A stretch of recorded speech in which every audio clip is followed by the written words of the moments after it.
Nyomwa we. Mambo vipi? Bwana, chungu cha ngapi?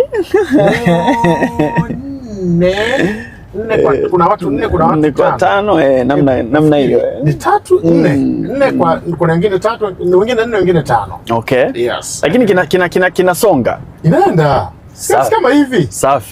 Safi. Unavuna mzee. Ukiwa busy inasaidia sana. Inakata kidogo. Ukiwa hauna shughuli sana, unasikia. Sema nadhani maajabu yake. Maajabu yake. Ya kufunga. Kufunga. Na mimi hapa maana nasema kufunga, kwa kufunga kwa maana ya kufunga. Unajua unakuwa husikii njaa wala kiu. Maajabu yake. Unanyong'onyea. KP. Nakwambia. Kweli? Kwamba kusema kwamba yani haya maji nayataka nini? Sijui kinatokea nini, mimi sielewi. Au kwa sababu kichwani unakuwa tayari ndio maana issue kubwa ni dhamira. Unajua nikwambia umeshaitoa. Kuna tofauti sasa kati ya mtu ambaye anasema anafunga Ramadhan, Kwaresma na nyinginezo na mtu ambaye anasema nafunga kufanya nini ile mwili. Kufanyaje? Kupunguza mwili. Ile ya diet. Kuna tofauti.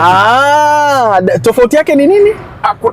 Yaani unapofunga kwa kusema kwamba mimi natafuta kwa ajili ya kupunguza mwili za Mwenyezi Mungu. Bingwa huko. Ndio maana nikakwambia ni funga yoyote ile kwa sababu kuna wengine wanafunga sio mwezi, najua sio Ramadhani au Kwaresma watu wanafunga. Watu wanafunga siku za kawaida. Ndio. Si ndio? Lakini anafunga anasema mimi najinyenyekeza. Yes. Kwa bingwa. Umeelewa? Na yule ambaye anasema mimi nafunga kunini mnaita ile mwili upungue. Kwa diet hiyo. Kwa ajili ya diet. Watu tofauti. Sijui lakini mimi kwa ninavyojua. Hiyo manake pia ni imani. Kwamba unaamini kama mtu anafunga kwa ajili ya Mwenyezi Mungu. Kuna namna fulani hivi, kuna vitu fulani hivi anafanyiwa pale. Kuna uwepesi anafanyiwa. Okay. Sisemi kwamba kufunga kwa kutaka kupungua ni kosa. Lakini mimi nakwambia huku ujibani. Kuna huku struggle kwamba maji. Sijui lakini mimi ndivyo ninavyofeel. Na najua watu wengi wanafeel hivyo. Basi unyong'onyefu. Unyong'onyefu lazima unyong'onyee kidogo. Bwana KP, wakati tunaendelea na Kwaresma, huku tunaendelea na Ramadhan, tunaendelea pia kujifunza mambo mengi ambayo yanatokea kwenye maisha. KP, unakumbuka tulipata kujadili kwamba moja kati ya kesi maarufu sana ambayo imewahi ama imekuwa ikiripotiwa hapa na pale panapokuwa hasa na jambo jipya hapa kwetu nchini Tanzania ni pamoja na kesi ya mzee wetu, mmoja kati ya wazee waliokuwa wanaheshimiwa sana, amefanya mambo makubwa sana ikiwemo kwenye tasnia yetu ya media na vitu kama hivyo, mzee wetu Reginald Mengi. Sawa. Na ni kesi ambayo inahusu kimsingi mambo ya mirathi ya familia.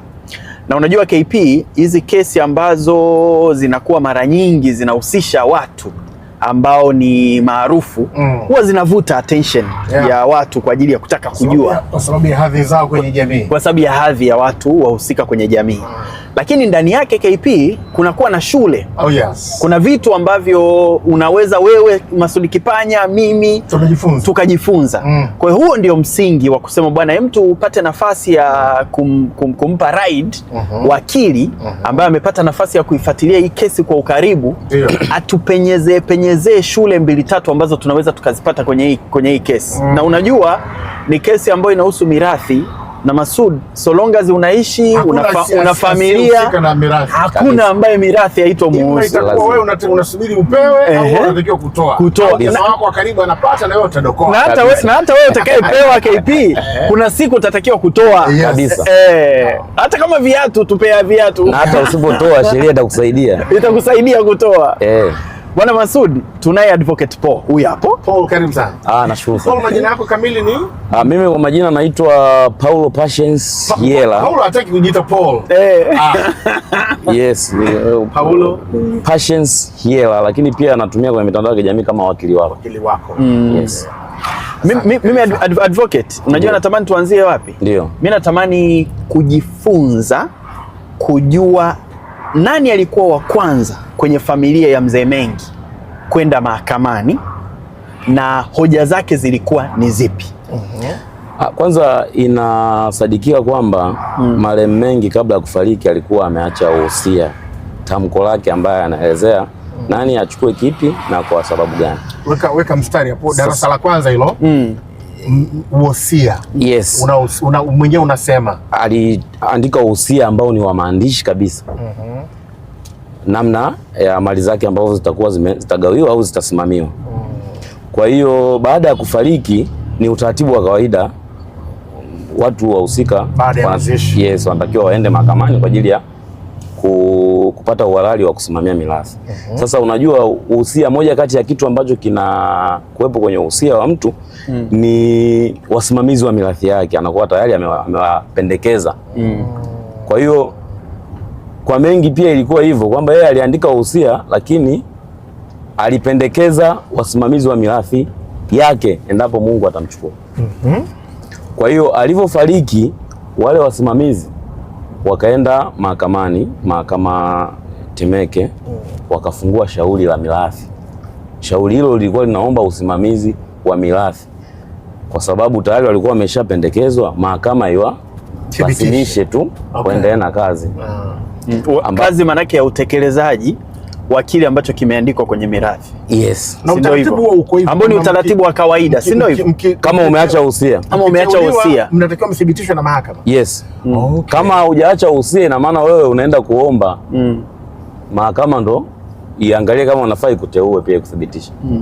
Kwa hiyo kama hujaacha uhusia, kikao cha familia au cha ukoo kitapendekeza mtu.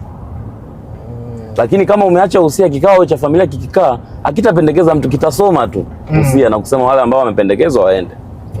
Kwa hiyo ikafunguliwa hiyo shauri na wale watu ambao wamependekezwa kuwa wasimamizi wa mirathi. Sasa unajua shauri la mirathi likifunguliwa kuna kitu kinaitwa citation. Unatakiwa utangaze. Kwa nini unatangaza? Unatangaza ili watu wajue, kama kuna mtu anamdai marehemu ajue. Mtangazaji anakuwa nani hapo? Mahakama inatoa oda kwamba utangaze kwenye gazeti. Wewe ulioomba, sio msimamizi, muombaji kwa muda huo. Wewe unakuwa muombaji, umeomba mirathi.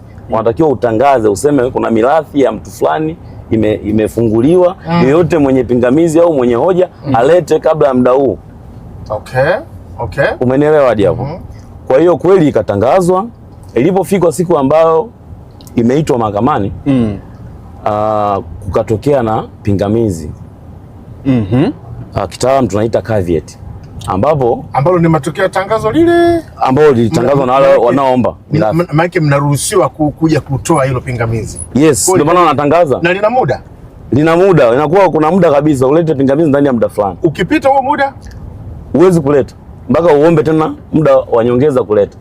Na lengo la tangazo sio tu kwamba mtu aje apinge, mtu aangalie pia maathira yake yamekuwa yamezingatiwa. Ina maana wewe unaweza ukapinga lakini ukaja ukaonesha nyaraka ukaona kwamba maslahi yangu yamezingatiwa, ukaachana nayo. Au ukaenda kufanya peruzo, ukasoma faili ukagundua kwamba hamna kitu cha kupinga au hamna kitu ambacho nimeumizwa kwenye haki zangu, unaachana nayo. Kwa hiyo alivyotangaza mtoto wa marehemu Abidieli Mengi na kaka wa marehemu wakaweka pingamizi. Na pingamizi lao lilikuwa lina hoja kadhaa.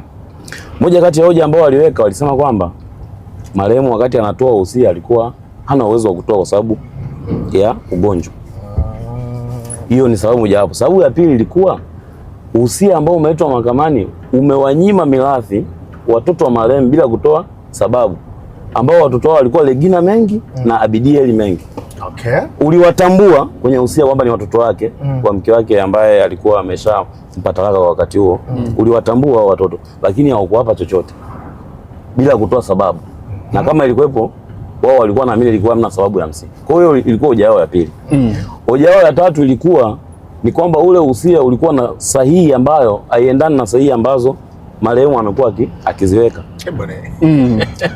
Kwa hiyo ina maana palikuwa pia na hoja ya kupinga uhalali. Yes. wa uhusia wenyewe. Ndio hapo mtu akishaanza ni hoja za uhusia. Akishaanza kuhoji sahihi. Nyingine walisema kwamba kuna baadhi ya mali zimewekwa kwenye usia, sio mali za marehemu, ni mali za mke wa marehemu wa mwanzo ambao walipeana talaka. Ambazo mama yao. Yes, ambazo hazitakiwi kuwepo mule kwenye ule. Lakini pia walisema usia utaleta mgongano, utaleta migogoro kwa sababu kitendo cha kuwaondoa baadhi ya warithi halali bila kutoa sababu na bila kukaa kikao cha familia kwenye ukoo kitaleta hali ngumu katika usimamizi wa hiyo mirathi. Nikuuliza hapo kitu advocate. Ndio. Waliotoa pingamizi hawakuwa na tatizo na watoto wapya. Hivi neno watoto wapya ni sawa? Manake watoto wadogo, watoto wengine ambao wanazaliwa na Jacqueline. Tatizo lao kubwa lilikuwa ni kwamba kwa nini wamepewa wao tu, mke Jackie na watoto wake peke yake. Kwa nini wamepewa wao tu? Ndio tatizo lilikuwa. Sawa. Na kama kulikuwa kuna justification, kwa nini uhusia au kusema why? Kwa nini sisi tumeondolewa kwenye mirathi kama warithi? Yaani kwamba hoja yao ni kwamba tuna haki ya kulisi. Ndio. Haya, kama tumeondolewa tuna haki pia kusikilizwa. Kwa nini hatujaambiwa kwa nini tumeondolewa? Kwa hiyo ndio ilikuwa hoja. Nini kikatokea baada ya hapo? Baada ya hapo mahakama ilisikiliza, ina maana mashahidi wanaletwa pale. Wakaletwa mashahidi. Maana hapo kuna swala la wasiwasi wa saini. Kuna mambo matatu. Kuna swala la kuna mali ambayo haikutakiwa kuingizwa kwenye usia imeingizwa. Kuna swala kwamba kwa nini watoto ambao ni watoto wake halali wa mwanzo na mama mwingine hawajaingia kwenye urithi. Kingine ni nini? Hivyo vitatu. Kingine ni sahihi ambao wao walikuwa naamini ipo kwenye usia. Sio sahihi. Haiendani na ile ambao tayari manake ni mambo ipo tayari. Manake ni mambo matatu. Kwa msingi wa kuyarudia hayo ni kwamba nataka sasa tuje kwenye upande yanapoanza kusikilizwa haya. Mwenyewe akiwa hayupo. Yes. Hizo ni hoja kuu. Mwenyewe hayupo, lakini tunaangalia maandishi ambayo yanasemekana ni ya kwake. Sasa ukisoma ule usia unakubali kwamba marehemu ana wake wawili, mke mmoja ambaye tayari amepeana talaka, na kwenye huyo mke ambaye amepeana talaka ana watoto, amekubali. Lakini pia amekubali ana watoto wengine wadogo wawili ambao amezaa na mke mwingine. Sasa hoja yao wao kwenye swala la wao kutokuwa warithi, kwa nini hawakuwekwa kama warithi? Walitambuliwa kama watoto kwenye usia, lakini kwa nini hawajarithi chochote kwenye usia? Useme kwa nini asijawaingiza huko? Ausemi. Na hilo ndo kosa kubwa ambalo limefanyika. Kumdiscriminate mtu bila kutoa sababu. Ambapo hapo natamani kidogo advocate tuweke kituo kadogo koma ili utupe shule kwamba wewe ni mzazi sawa. Inawezekana kwa picha ya kawaida ya mtu wa nje anasema hata kama ni mwanangu ushakuwa mtu mzima bwana, mali si ya kwangu, mimi ndo naamua nimpe nani. Usaidie hapo kutoa shule kwamba kuna mazingira ya kisheria ambayo yanakulazimisha hata kama mali ni ya kwako lakini so long as hawa unawatambua ni watoto wako, una wajibu wa kisheria wa kutoa sababu za kwa nini hauwaingizi kwenye urithi. Hilo ni takwa la kisheria kwenye masuala ya mirathi. Una wajibu wa kutoa sababu kwa nini hujampa mali mrithi wako halali. Na kuna sababu zipo za kumuondoa mtu kwenye mirathi. Sababu moja wapo alijaribu kukuua. Zinatajwa na sheria pamoja na kanuni. Sababu moja wapo huyo mtoto au mrithi anataka kukuua wewe. Pia lazima pawe na ushahidi. Wewe ndio unasema yanachukuliwa maneno yako wewe kwenye uhusia wako. Sababu moja hapo ambayo unaweza ukasema nimemnyima huko kwa sababu alijaribu kuniua. Sababu ya kwanza. Ya pili, alitaka kutembea na mke au mume wa mtu wa uhusia. Sio mama yake lakini wala sio baba yake. Haisemi zaidi ni nani. Kwenye kile kipengele cha baba aliandika uhusia akiwa katika hali ambayo hakuwa sawa. Ndio. Si ndio? Ndio. Maanake huwa inatajwa hiyo. Ndio, na ilikubalika. Ndio. Hiyo haiwezekani pia mazingira hayo mtaka urithi akatengeneza mazingira ionekane kwamba iandikwe kwamba walitaka kuniua, alitaka kutembea na mama yake wa kambo. Mimi nafikiri mtu wa urithi yeye hawezi kuwa na nia mbaya kumnyima mirathi mtoto wake bila kuwa na sababu. Anaweka sababu, lakini pia mahakama bila sababu zake inaziangalia kwa sababu hata kwenye hii pale kwenye mahakama ilisema alitoa sababu ambazo hazina mashiko. Mimi sijaona sababu, ila mahakama ilisema hakukuwa kuna sababu zenye Sio nasema hivi nakupa tu mfano wa picha ya mtu ambaye analazimisha wosia uandikwe. Ndio. Alafu anayeandika wosia akiwa katika hali ya